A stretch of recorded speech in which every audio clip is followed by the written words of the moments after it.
Hey, what's up guys? This is Anthony from Flag Capture Gaming, and for this video we are going to be reviewing Batman Arkham Knight on the Xbox One. Now this game is kind of following up a semi-failure in the Batman Arkham Origins game, which I personally liked, but it had a lot of bugs. And Arkham City was really good, and this is the direct sequel to that game, and I think it does carry the mantle very well. It really does continue very well. But before we get into the actual review, I just want to mention the graphics. This game looks absolutely fantastic. The character models, the texturing, the lighting, everything looks so good. For a next-gen game, as of all the ones I've seen, this is the best. I haven't seen anywhere near as good as this one. This one blows Destiny out of the water. It's just really sharp looking. Even the hair looks good. Occasionally you'll have an issue with the eyes where they look a little fake, but that's probably going to be an issue as long as we don't have pre-rendered CGI. So I think that's an acceptable thing, but even the fabric looks really good. So one other thing I want to touch on is the DLC. We'll get into the rest of the review afterwards, because this is kind of like a non-fundamental thing since DLC doesn't technically count as the game. We get two that I'm going to review, which is the Harley Quinn and then the Red Hood DLC. So Harley Quinn, her DLC is really straightforward. You start off in just some regular combat, as you almost always do, and she plays just about the same as you would expect any of the other characters to play. Of course, her individual moves are unique, the animations, but the combat is virtually identical. Instead of batarangs, she throws little exploding things that don't actually explode, just incapacitates people. Basically plays the exact same way. I found her a lot of fun for this straight-up combat, especially when she uses the baseball bat. I thought that was a nice touch. It looks cool. She has nice animations. But then once you go from that, you go into kind of like a Predator scenario where you go into one or two different rooms and have Predator encounters. Well, the problem with that is she doesn't have a whip like Catwoman. She doesn't have a grappling hook, so she moves very awkwardly. And she also doesn't have any silent moves. So even when you sneak up on people, it brings everyone else in the area, and it just makes it an unpleasant experience, so I didn't really enjoy it. I thought it was really shoehorned in. And then finally we get one little mini-boss, which is Nightwing, and it's really just jump over him and hit him in the back over and over again while fighting a couple of policemen. It's super repetitive and super boring. The whole DLC was really bland. It took about 10 minutes to finish, and didn't really add anything.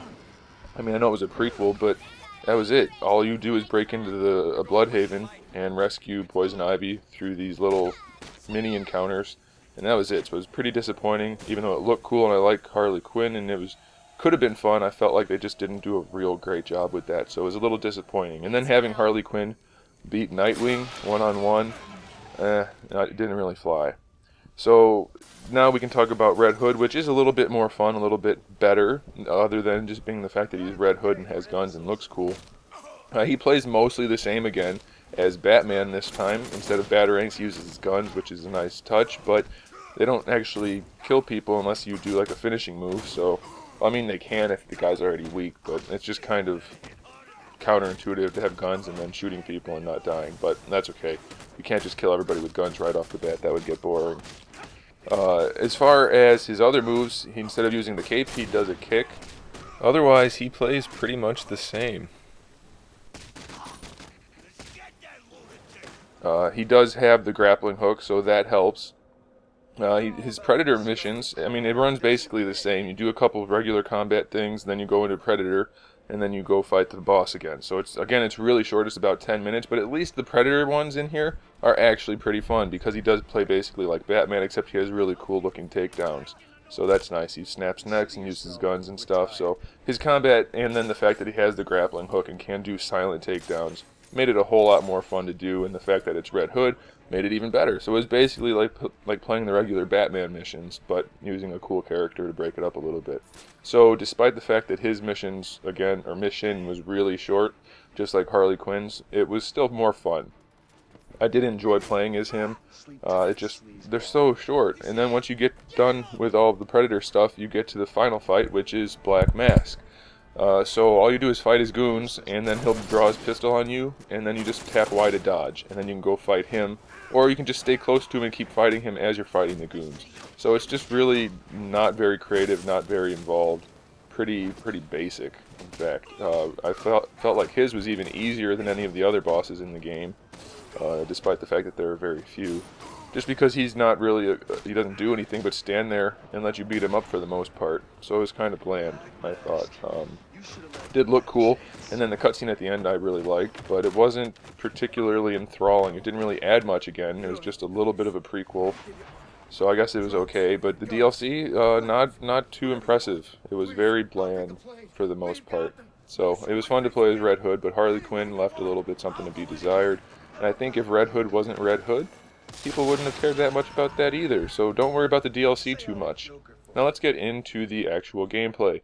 The menus function exactly as you would expect them to. I mean, slightly interface differences, but mostly it's the exact same type of menu as before. You have all your side missions and your AR challenges. In fact, if you played any of the other games, you should be able to navigate the menus without really thinking too much about it. And you get the overworld map. It functions basically the same. It is a gigantic map this time. We'll get into that a little bit more as we talk about the Batmobile, but everything's basically the same. You can see all the things you need to see. Once you locate them in game, you'll see them on the map, and that's fine. Then you have your character bios, your Wayne Tech and your Riddler stuff. The character bios are nice. You get to check out all the guys as you're progressing. And then your Wayne Tech, you have all these different categories. It's in this honeycomb system now, but one unlocks the next and that kind of thing, and you have a point progression system. So that works out about the same as before. And then same thing for the Riddler challenges and Riddler trophies. You can check these out here. Once you unlock them, they tell you where they are. So as far as the combat goes, it's mostly the same combat. If you've played the other games, you know how the combat works, and it's basically the same. I mean, there are little tweaks and flourishes here and there that are different. There are supposedly more enemies in-game. Unfortunately, I never really encountered them. If you're just patrolling the city on foot, you barely fight anybody, and they don't even count for XP unless they're part of one of like the side mission things. So that's kind of disappointing. But the regular fights are all about the same, except for one key difference, which is the Fear multi-takedown, which lets you target people if they're unaware and if you have it charged up. And you can target specific individuals while you're fighting in their instant kill type of things, so you can really clear out some of the more dangerous bad guys in a room before you take on the rest of them. So I really do appreciate that. And the other thing that was unique to this game and new is the co-op play, which isn't really co-op. There's no multiplayer in this game, but you have the dual play where you have two heroes on screen at the same time, and you can kind of control them both. So you'll control one while the computer controls the other, and then once you charge it up, you can do a team takedown where they both do a move and it looks really awesome. And then once you do that, it switches you automatically to the other character. Then you control them, and you can even switch back and forth without doing the super move if it's not charged. It's a lot of fun. I really did enjoy this. However, it's not that common in the game. There are some areas where it happens, of course, but for the most part, you're just Batman by yourself, which I guess is what they intended. Some, like this one in particular, you have to use the team takedowns to kill the boss.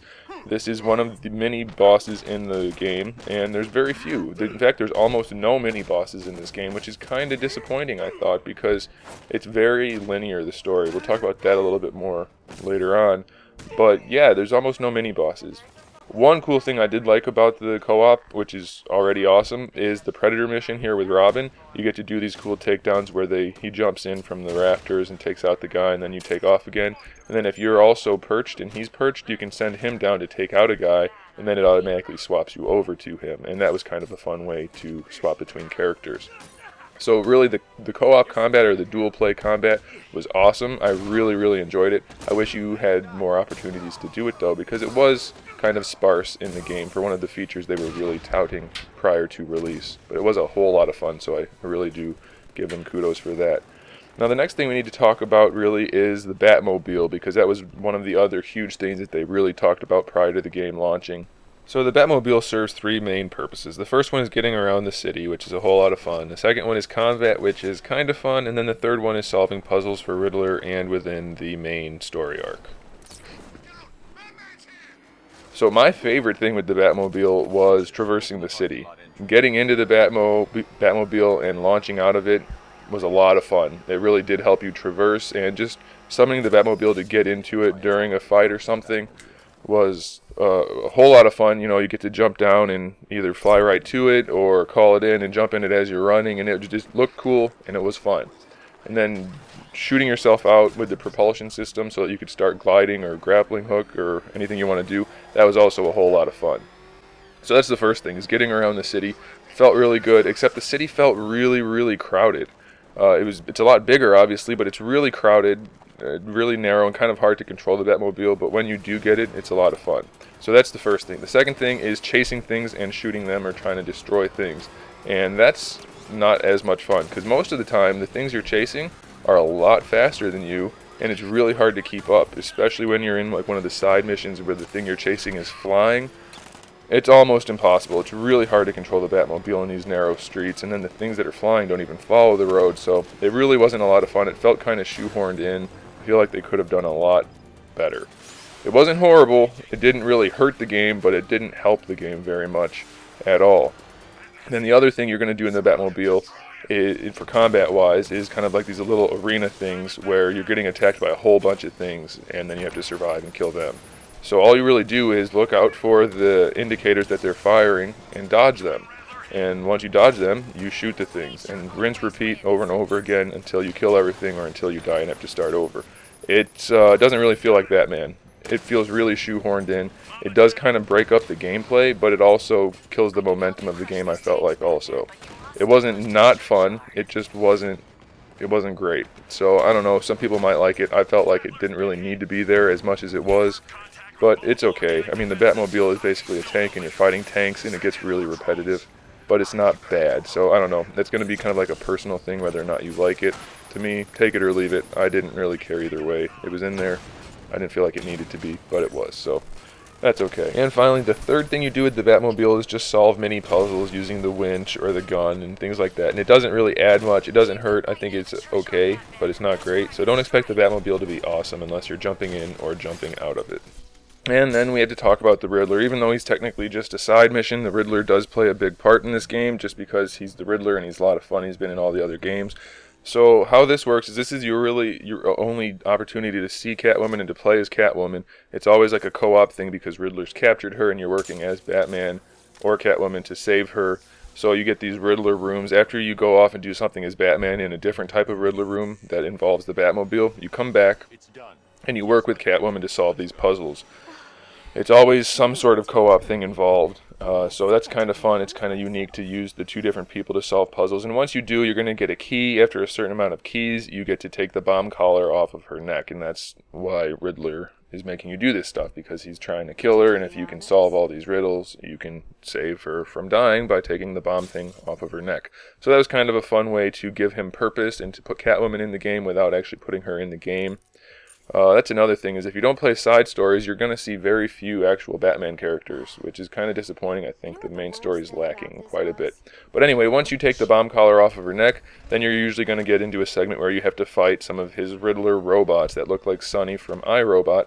It's a really fun scenario most of the time because you're fighting as Batman and Catwoman doing the dual play combat, and then you're fighting all of these robots. Now, the blue robots are for Batman to hit, and if he hits a red one, it zaps him like one of the electrical guys, and then same thing for Catwoman. She can only fight the red ones. If she hits a blue, it's a problem. You do a team takedown, and you can kill any of them any way you want to. It's kind of fun to switch back and forth while you're fighting, to have to take out the different enemies, even though the computer is going to control the other character. You're much more effective. So I really enjoyed the Batman-Catwoman team-ups. Thought that was really well handled, and fighting the robots is kind of a nice change of pace rather than fighting goons all the time. So that was a lot of fun. So let's get into the story of this game. The story features almost no real Batman characters. Harley Quinn does show up a little bit, like halfway through the game, but it's very forced. I feel like they didn't do a great job handling it, and it only lasted for a really short time. So as much fun as it is to see the classic characters, she wasn't one of them that was in it a whole lot, so that was kind of disappointing. Her missions were very short, fighting against her anyway. You don't play as her in the story. And then Joker, he is in the game, but he's already dead. So there's not a whole lot going on with him other than hallucinations, and that gets really annoying. He shows up almost all the time, whether you're in little other story missions and he just shows up to ramble on about stuff, or if you're just patrolling, he will show up for that too. And like I said, it gets really repetitive, really annoying. It really hurts the flow of the game. I did not like it, and I think Joker is obviously the best character, best villain, one of the best rogues, but having him show up randomly throughout the game, it got really, really tiring. If you're walking around rooftops and things, he'll show up. just saying the same stuff over and over again and constantly irritating you. I felt like it really hurt the game. He does have a few cutscenes later on in the game, especially toward the end, that are actually pretty well done, and I like those, and I like that they brought the character back for that kind of stuff. But again, it didn't really fit the game. It felt to me like Scarecrow was there just so that they could have an excuse for Joker to be there because of the fear toxin. And I don't want to spoil too much, but there are other reasons why Joker's here in Batman's head. I don't want to get into that, but it still felt very forced. I feel like they kind of regretted killing him off in the last game, so they did this to put him back in the game, and it didn't work out as well as they were hoping. For me, anyway, I thought that the Joker part wasn't great.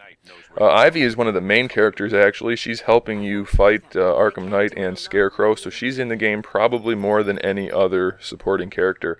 They did a really good job with her character model and did a good job with the voice acting, and just really took a character that's not the most interesting and did a good job making her important. So I thought that was pretty cool. The one bad thing about it is oftentimes she's summoning these kind of ancient dragon plants, which felt, even for the Batman universe, it felt a little unrealistic. These giant plants that come out of the ground and help you do things. It's not. It took me a little bit out of the universe, because why are these giant plants underground like that? So that's a little strange. They don't actually play that much of a role. I mean, they do story-wise, but gameplay-wise, it doesn't really add too much. So I guess it's not a big deal, but it's something to note. It does take you a little bit out of the more serious universe. So then we have Arkham Knight, the supposedly new enemy, and this is where it's going to get spoilery, so be aware. Arkham Knight, your fights with him revolve around him being in a tank for this one, so you have to fight him in a tank. That's kind of boring. It's not particularly interesting to use the Batmobile in these combat scenarios, so that's your first real fight with him, and it's fine, but it's just really repetitive again. So the Batmobile doesn't really add anything in this case. And then the next one is another Batmobile thing where he's chasing you around in this giant drill, which is also really repetitive and really just not fun. It's not a problem, but it's not great. So it's another, I think, unnecessary break in the gameplay that hurts the momentum and doesn't help the character progress too much. So that's kind of disappointing. And then lastly, when you're going to fight him, you're going to get into some Predator rooms. And it's basically the same rooms over and over again, and he's perched up on a ledge, and you have to clear out the room if you want to, or don't, and just kind of sneak past the bad guys. And then you just basically grapple up to where he is and take him out. So you'll see here, you can stop the drone from doing anything, and then you're going to want to stop the bad guys in the area. That makes it a lot easier if you take them all out first. There's no time limit or anything, so it's super easy. There's 7 bad guys plus him maybe. So you take out all the bad guys, and then you just have to work your way over to him and dodging his sniper rifle. Because if he shoots you, he kills you really fast, and once he sees you, it's pretty hard to get him to lose you. So it's pretty easy, though. You just hop in a grate or something like that and go up underneath him. And once you're underneath him, you can do whatever you want because he can't see you. So you can take all the time you want. Using the detective vision makes it super easy. It gets progressively more challenging as you go, but even still, even the hardest one, I just ran right through the hardest segment and didn't even try, and I did it really quickly. So you can see fighting him, really not interesting because you don't really fight him. You just do a regular Predator thing, and then you'll see here, all you have to do is grapple up to him, and it gives you kind of like a little cutscene, and that's it. You do that 3 times, and you're done. So you're not fighting Arkham Knight anymore. You do find out here that Arkham Knight is actually, big surprise, Jason Todd, which is really not good. It's not a good payoff at all since they said it was going to be a new character. Really disappointing. And Scarecrow, the main bad guy in the entire game. They were really talking up Scarecrow, and I thought that's not a good idea because Scarecrow can't carry a whole game. And I was right because he can't, because he's not barely in the game at all. He's on screen for like a total of maybe 10 minutes, and they're all cutscenes like this. You don't really do any of the missions like you did in Arkham Asylum, where you're Batman, he's kind of got the over gaze looking at you and you have to dodge him, and in the Scarecrow universe, whatever. You don't do any of that. It's all story, and it's all just him talking in the background, and it's really just a vessel for them to get Joker back for the most part. There's really no good story for Scarecrow other than he wants to take over Gotham, and his way of doing that is to have Arkham Knight do that. So it's just, I think the story was really poorly handled here. The Scarecrow didn't really add anything. He, even the fear toxin that does get used in the game, it's all happening somewhere else for the most part. It doesn't really affect Batman other than Joker, so it's kind of disappointing. So, final thoughts on the game. Really well done. The mechanics are great. The graphics are great. Everything that you expected from the other games is back in it, and it's working really well and even better. There's no multiplayer, so that's a good thing. The co-op is a bad thing, though, other than the fact that you get to play as other characters. There's no true co-op in the game. The story is easily the weakest part. That's what's kind of disappointing about this. If you do the side missions, you'll come across a lot of Batman-type villains and Batman-type scenarios, but if you don't do the side missions, it really doesn't feel that much like a Batman game. The main story is so militarized and linear and uninteresting that it really detracts a lot. So if you're in it just strictly for the single main storyline, then you're going to be disappointed.